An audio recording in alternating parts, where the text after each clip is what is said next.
Good afternoon. It's great to be in El Dorado today, and I want to recognize Speaker Matthew Shepard to give a moment of welcome and comment, and I'll come to the podium. Thank you, Governor. I really appreciate you coming to El Dorado today.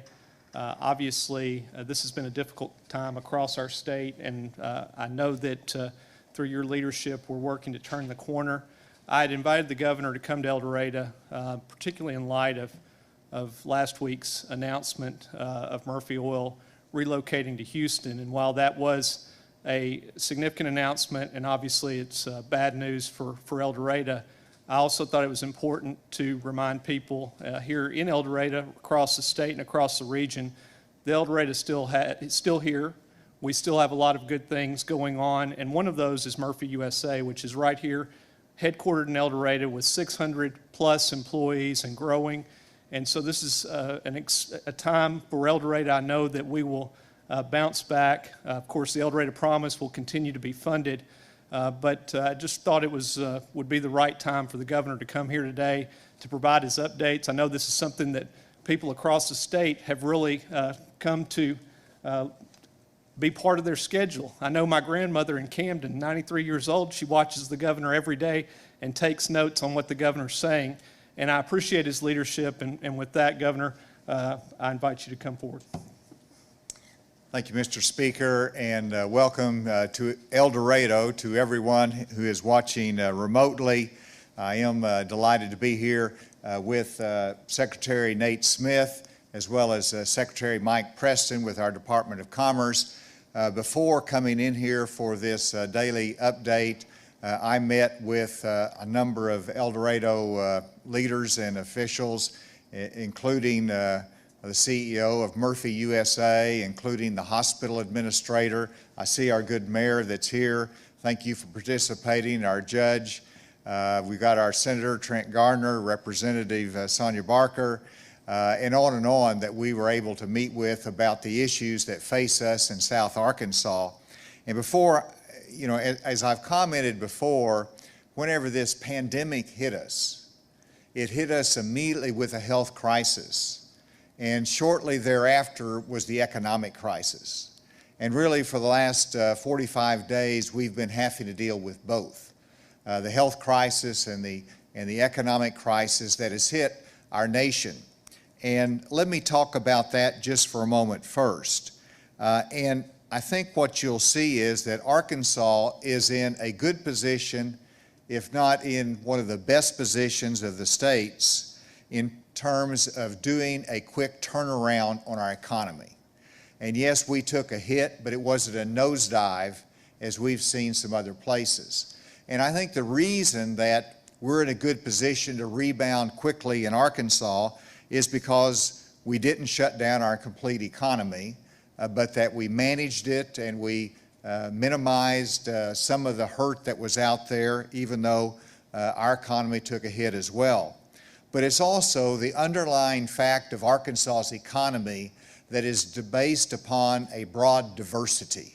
We have a very diverse economy that while one might suffer and others might not as bad, we can come back together more easily because we've got the diversity in our economy, and South Arkansas is a good representative of that. Where you have right here at Murphy USA, a leading retailer across the United States. Whenever you look at the manufacturing sector with Lanxess, I see Patty Carden here, who's been so instrumental in our recovery task force. Whenever you look at the timber industry, and while it's been hurt because of a lack of consumer demand, it is still strong in South Arkansas. Whenever you look at Resolute that acquired Confernce in the timber industry, and they're excited about their opportunities here.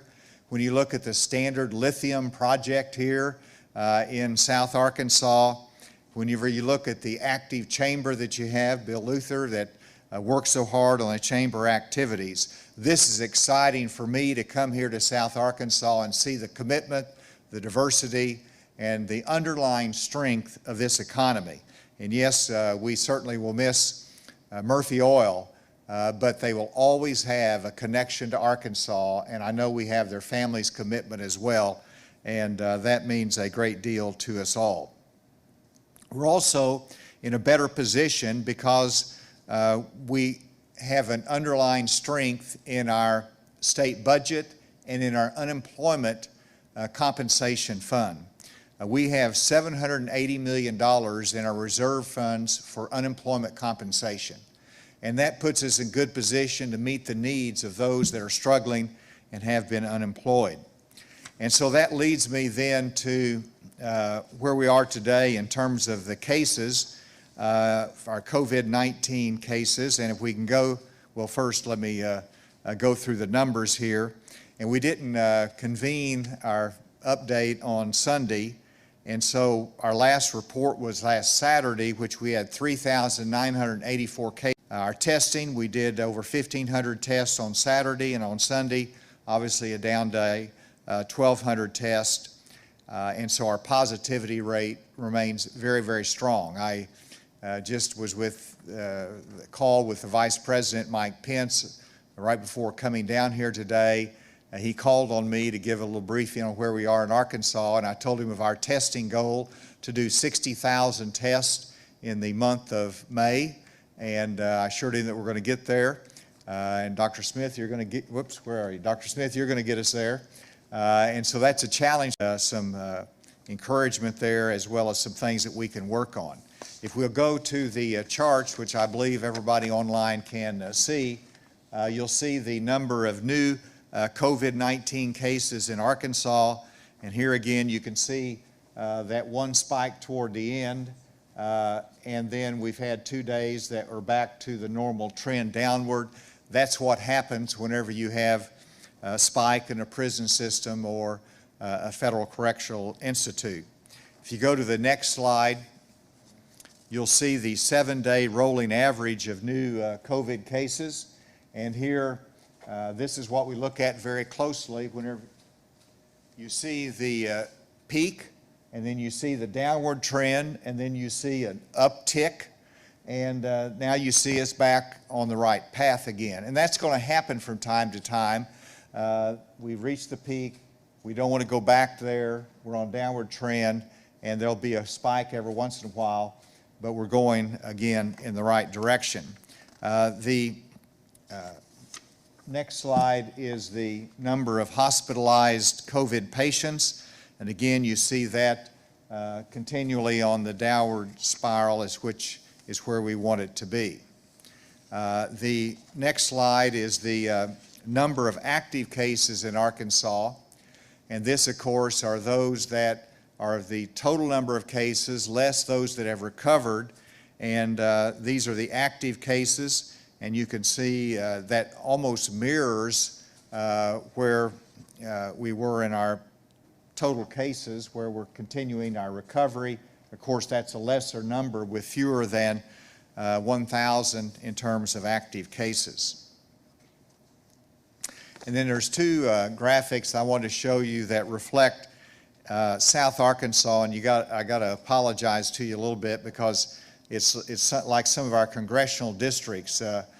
Whenever you talk about Southwest region, it's not always just South Arkansas. It included a little bit up the western side, so a little bit like our congressional districts. But you can see something important here, and this is the rate of growth in cases.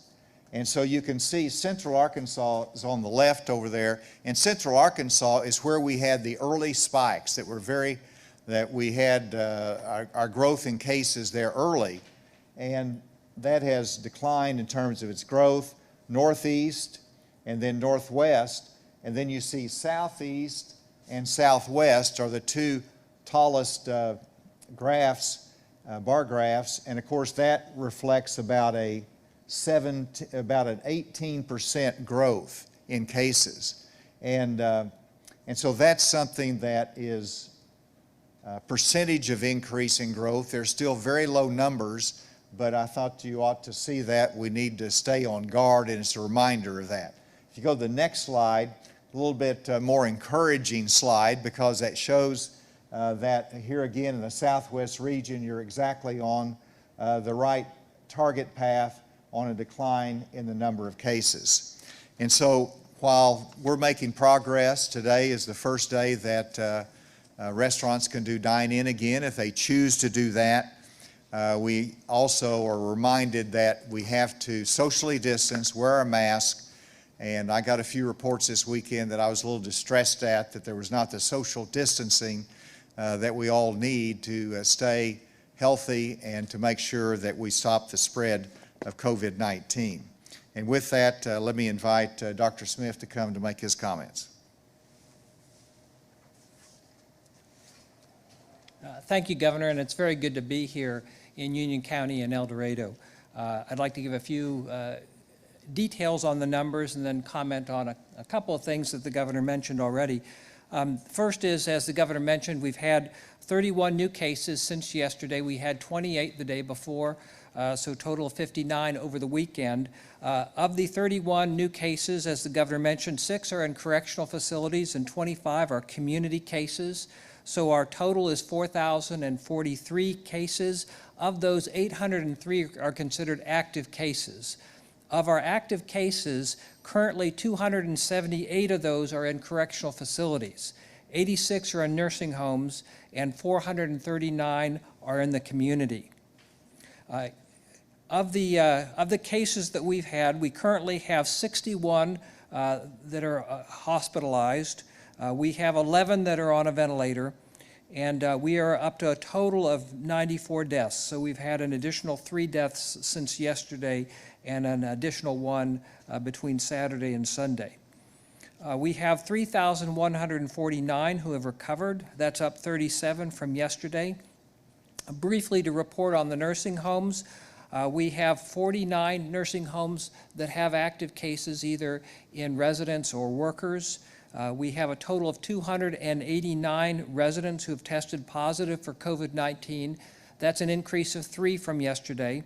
And we have 172 workers in nursing homes who have tested positive, and that's up 4 from yesterday.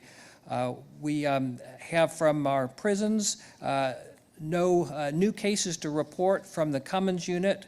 From the Cummins unit, we have a total of 9 who are hospitalized, 1 on a ventilator, and we've had a total of 7 deaths, unfortunately, but no new deaths since yesterday.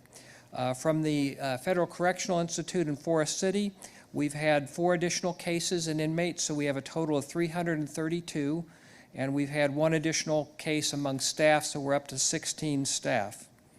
I want to talk briefly about our recovery, our reopening, and moving back towards life as normal. One of the things that is very important for that is for us to get our healthcare system back and going, as well as our other businesses and industries. And that means having confidence in our hospitals, our clinics, our private providers. I had a conversation with my father and mother-in-law over the weekend. My father-in-law had an appointment scheduled for this morning, but they were afraid to go to see his primary care doctor because they were afraid of getting COVID-19 or that he would go and bring it back to her. And, you know, that's an important conversation. So we sat down and talked about the things, the precautions that are being taken, and how much our hospitals, our clinics have done to prevent the spread of COVID-19, and how it was important that he go to that appointment. And I was very encouraged when I left this morning to see that he and my mother-in-law had gone to the appointment this morning. So very encouraged. But it's going to take us getting back into confidence, going, and unfortunately there are people who have suffered medical conditions completely unrelated to COVID-19 because they've been afraid to go to their clinic or to the hospital.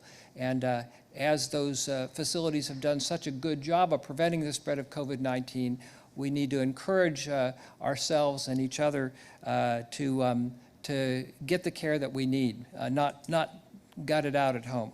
And the second thing I wanted to talk about was the testing. The governor's mentioned how important the testing is. Being able to test gives us the ability to rapidly detect new clusters, new outbreaks, and to respond quickly. But that's an effort that takes all of us. It's not just the labs, it's not just the hospitals, it's also all of us, those who have symptoms coming in to get tested, those who have been exposed, or have been around someone with a known or suspected case going in and getting tested. And so for us to increase our testing, that's something we all have to do together.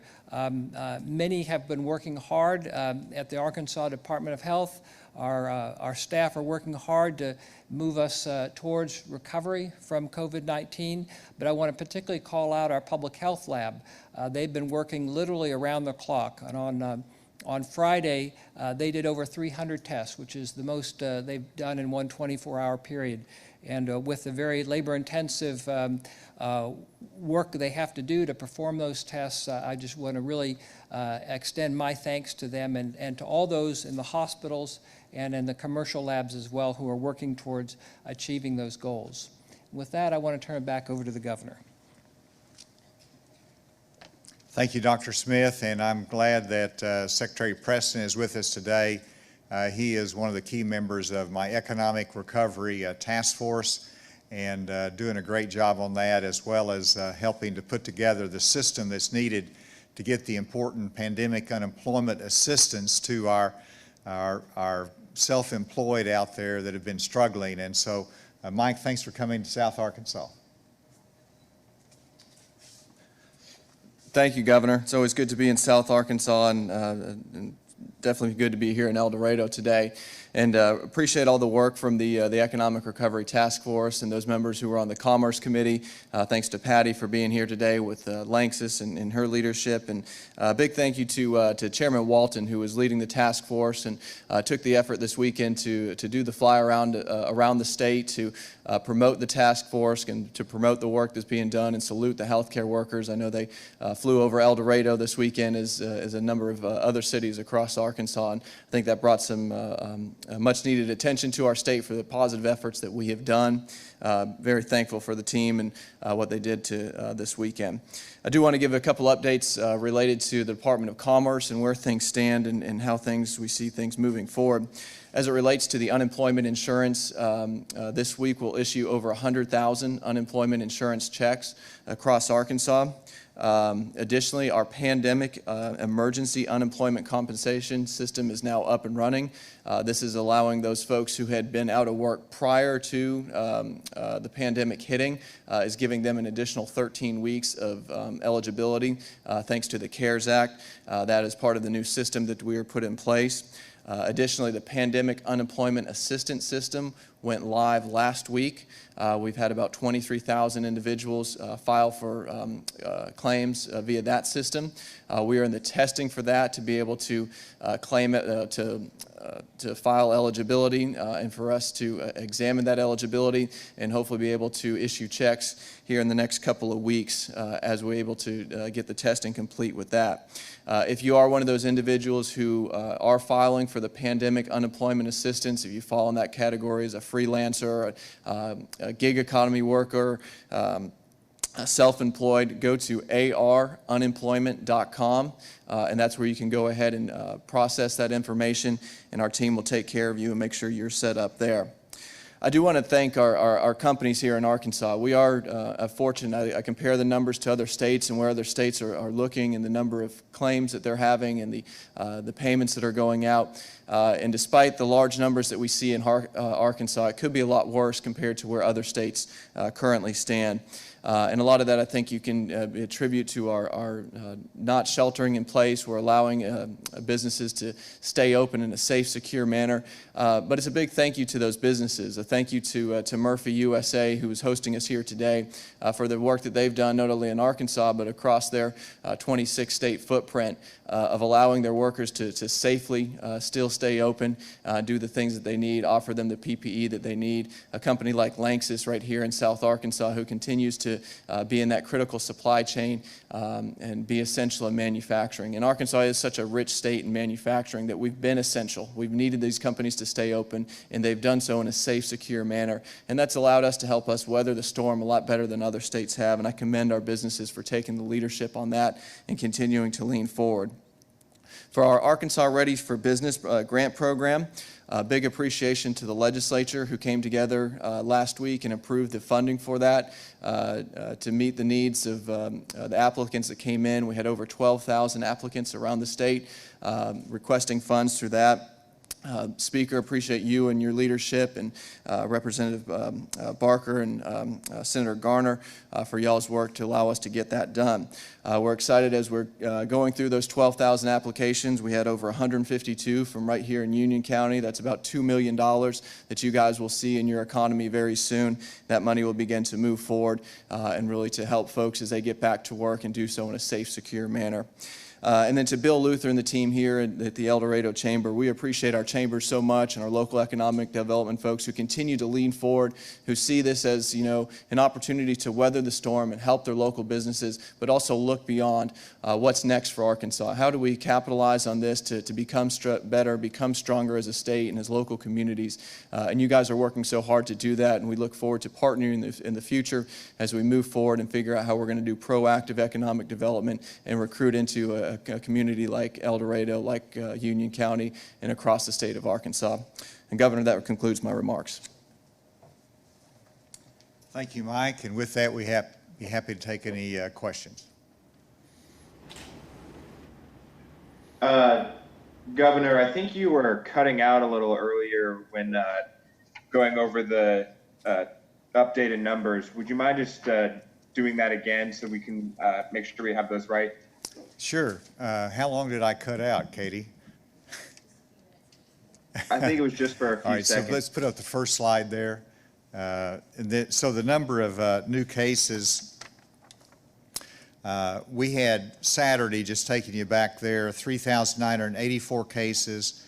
We had Sunday, 28 new cases, and then today are 31 new cases. So that brings us to 4,043 cases as of today, with 61 hospitalizations and 94 deaths. Governor, this is Andrew with AP. Yes.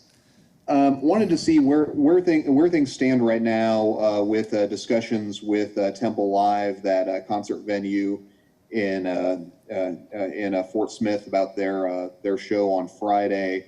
And also, you talked about being distressed by some of the lack of social distancing that you were seeing. Wanted to see if you elaborate on that in terms of what were the examples you saw, and does this give you any regrets about rolling back some of the restrictions here?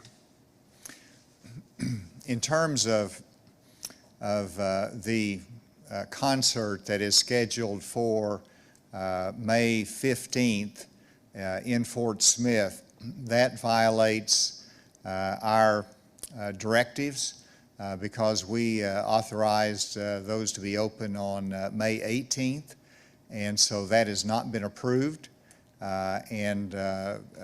We've looked at their plan, and their plan was insufficient as well. So that concert does not have our approval, being 3 days before the authorized date, as well as a few other problems.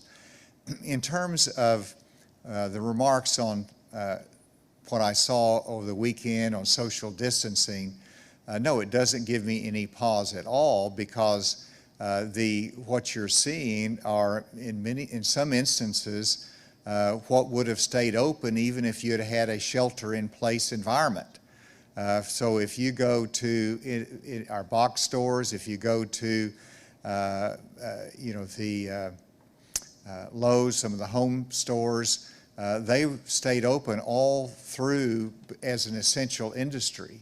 And so I don't want to single out any particular one, but this is a matter of me raising it because I try to set a good example in social distancing and wearing a mask when you cannot social distance. We've called upon our industries to do best practices, and so I just want to urge them. And I just had a great conversation with Murphy USA as to all the steps that they've taken to protect their employees, to stay in business, and to protect their patrons. And that's what's important. And 90% of our businesses are doing it, and they set the example for the customers many times. So I want our industry leaders and our employers and our shop owners to first set the example, and I think that you'll see when they take it seriously that others will take it seriously as well. And we want to stay open, and the way you stay open and not have a resurgence is to be disciplined in our behaviors. And that's what we need to continue to work on. We like the direction we're going, but it's just a reminder, Andrew, that we need to pay attention to that social distancing requirement. Is there another question remotely? Yeah, Governor, this Hi, is Jay with Governor. KR. Yep. All right, the gentleman first go and then the ahead. lady. The gentleman first and then lady. Hey, Governor, Jay with KRK. Kind of piggybacking off Andrew's question there, we've had some concerns from restaurant owners about just the fact that they're being limited on their capacity, but it doesn't seem like retail hasn't been limited in any way, shape, or form. And obviously, with some of the scenes that you saw over the weekend with the lack of social distancing and all that, they kind of seem like it's not very fair to them, and especially some of those smaller restaurants. I kind of wanted to, what do you think about, some of that sentiment? Well, you get it every which way. I mean, some restaurants don't like the idea that we opened at all, and they say we're not going to reopen until we can, fully open, or until it's a safe, what they consider a safer environment. So you have that side of the equation. You have others that don't want to be limited to 1/3 because they want to immediately be able to go to 50%. It's a business decision for them. So you've got a lot of different opinions out there. We simply have to make the best judgment as to what is the right health standard for us in Arkansas. We made that judgment at 1/3 occupancy. I would remind people that Texas opened up to 20% occupancy in the restaurants. And so every state goes at what they see as appropriate for their businesses. And so I think we hit it right, but we want to obviously move to greater occupancy, but we want to do it in a safe way, and that depends upon the success of it. In terms of contrast with retail establishments, if the retailer is operating in the right way, then you don't have that necessarily the person-to-person contacts. You don't have the personal delivery of food.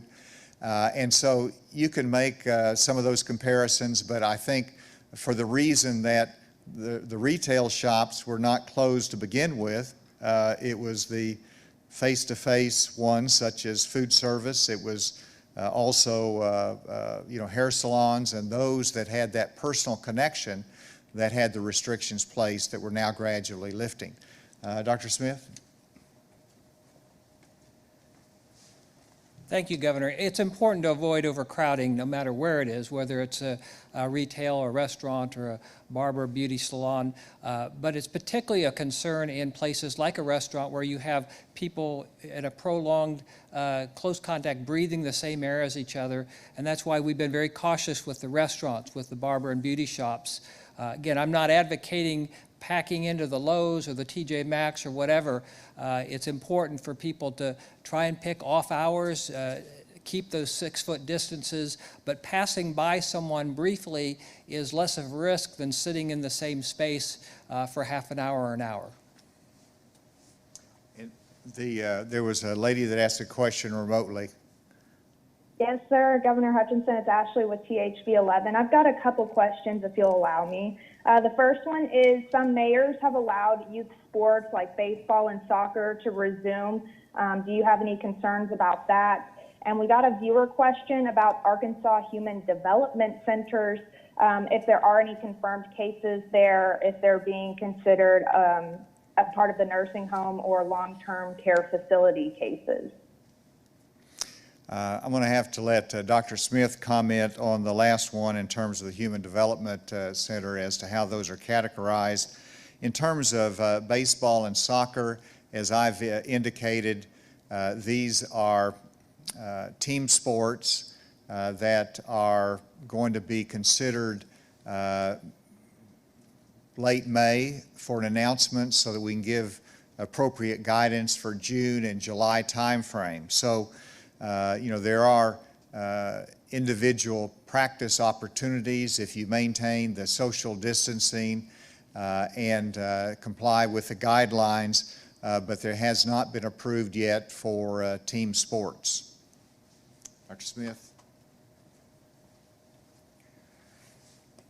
There are a number of settings that we consider congregate settings, including the human development centers, and we watch those carefully. We work with their staff. If there's a case, then we immediately go in with testing, separating out those who are positive from those who are negative.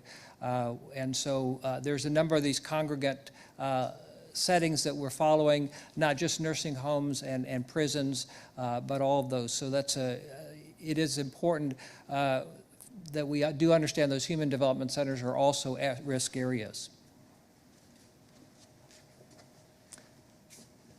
Another question? But Dr. Nate Smith, are there any confirmed cases from development centers? Do you know? I don't have that information with me right now. I know we have not had a major outbreak recently in any of those centers, but we can get back with you with specifics. Any other questions? Governor, as the state starts to open up again, can you give us a look at what enforcement might look like in these The question is circumstances where in people might not reference be to appropriate? testing and my impression of the testing here in South Arkansas. And we've had, according to my statistics, over 500 tests that have been done just here in Union County. And so I think that's a good start. I think we need to increase our testing all over the state. And so it's really a great question because it gives me an opportunity to remind people that if you have any symptoms that are consistent with COVID-19, it would be a good idea to go get a test. And particularly if you're in a vulnerable age group. And the testing goes much quicker than it used to. You don't have the same long lines. I think they said they're doing about, a number of tests through the hospital here. So you've got a testing site here. So I think South Arkansas is doing well, but we do want to increase that testing over the course of the next month. Is there any other question remotely? Yeah, Governor, can you talk about what enforcement might look like as the state starts to open up, both in terms of whether officials see something that might be a violation, happen ongoing, and then whether you find out about something that may have been a violation after the fact? Well, I'll answer it, and of course, Dr. Smith, who has his team that goes out and has responsibility for enforcement of these directives. First, I want to rely upon the good sense of Arkansans. And so, they know what the risks are. We want them to do the right thing, both from an employer standpoint, but also in terms of the patrons. That's the first expectation we have. Secondly, we have directives for a reason. And so, for example, in our state park systems, we direct in our state park systems for people not to congregate in groups greater than 10 at the time. And when we saw that happening, I asked our park rangers to go out there and remind them. I didn't ask them to go out and arrest them. I asked them to go out and remind them of these social distancing requirements. And that's what I expect. Whenever I saw a store that I didn't think was practicing social distancing, I called their regional office and I said, what are your guidelines? It doesn't look like you're doing it well enough. Can you do it better? And I'm having a lot of complaints about it. So those are things that I'm doing as a public leader. And then the Department of Health, of course, has a little bit more rigorous abilities to enforce some of this. Dr. Smith? Thank you, Governor. Yes, again, as the Governor has mentioned, what we try and do is work with people, with groups, to bring them into compliance with our directives, because all these directives are really designed to keep people safe. And I don't think there's anyone who has any desire not to have people safe or wants to spread COVID-19 around. So that's usually sufficient, is to have those conversations and to talk about the directives, why they're in place and what needs to be done. In cases where we do have individuals or organizations that continually really refuse to follow those directives. For individuals, we have orders of isolation, orders of quarantine that we have used. For those industries that we license, of course, compliance with the directive is a condition of their licensure, and they could have their license revoked or be shut down. For those that we don't license, we have the option of doing a cease and desist order. But again, these are things that we prefer not to have to do because what we're putting in our directives and our guidances really benefits everyone. You had mentioned testing, and I just wanted to, can I go ahead and shift to that? We would like to see more testing in the southwest part of the state, and particularly in Union County. Again, I think you all are doing a good job, but in terms of tests per 10,000 people, sort of tests per population, in Union County we're doing 131 tests per 10,000 people. For the region, for Southwest region, it's 145 per 10,000, and for the state, it's 233 per 10,000. So I'd love to see a lot more tests coming from Union County in general and Southwest Arkansas specifically as well. Is there one final question? Yes, Governor, is there a breakdown of what the business sizes and sort of the makeups of some of those small businesses for the ready for business applicants, and how much has actually been requested? Yes, there is a breakdown for that. And if I remember right, it was about, what Mike's getting the statistic. Do you have it, Mike? I think so. Go ahead.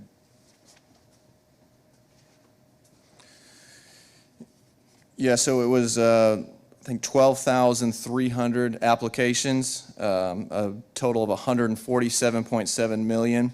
Of that, about, let's see, 94% were businesses of the size of employees 50 or fewer. And that accounted for about 94%, and then 46% of that was businesses owned by women and minority-owned businesses. With that, thank you today, and it's great to be in South Arkansas. It's good to be in El Dorado, Union County, and we'll look forward to the next occasion as well. Thank you very much. Thanks, Eddie.